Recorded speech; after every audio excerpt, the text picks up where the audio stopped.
ஏக்நாத் ஷிண்டே தரப்பு எம்எல்ஏக்கள் தகுதி நீக்கத்தை ஏற்க முடியாது என்று மகாராஷ்டிர மாநில சட்டமன்ற சபாநாயகர் அறிவித்துள்ளார். சிவசேனாவிலிருந்து பிரிந்து 40க்கும் மேற்பட்ட எம்எல்ஏக்களுடன் ஏக்நாத் ஷிண்டே பாஜகவுக்கு சென்றுவிட்டார். இதைத் தொடர்ந்து அவரது ஆதரவு எம்எல்ஏக்களை தகுதி நீக்கம் செய்ய உத்தவ் தாக்கரே நடவடிக்கை எடுத்தார். இது தொடர்பாக சபாநாயகர் ராகுல் நர்வேக்கர் அளித்த உத்தரவில் ஏக்நாத் ஷிண்டே தரப்பு எம்எல்ஏக்கள் தகுதி நீக்கத்தை ஏற்க முடியாது என்று அறிவித்துள்ளார்.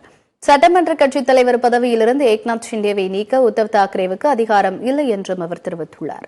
முதலமைச்சராக ஏக்நாத் ஷிண்டே நீடிப்பதில் எந்த தடையும் இல்லை என்றும் அவர் குறிப்பிட்டுள்ளார். உண்மையான சிவசேனா கட்சி ஷிண்டே தலைமையில் இருப்பதுதான் என்று குறிப்பிட்டுள்ள சபாநாயகர், ஒரே அம்சம், சட்டமன்ற கட்சி பெரும்பான்மை போன்றவற்றை கருத்தில் கொண்டுதான் அரசியலமைப்பை தீர்மானிக்க வேண்டும் என்று குறிப்பிட்டுள்ளார். இதனைத் தொடர்ந்து ஏக்நாத் ஷிண்டே ஆதரவாளர்கள் இனிப்பு வழங்கி கொண்டாடினர்.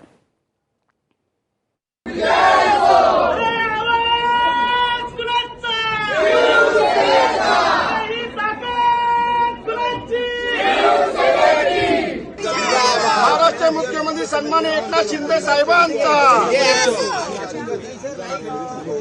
हिंदू हृदय सम्राट बाळासाहेब ठाकरेंचा.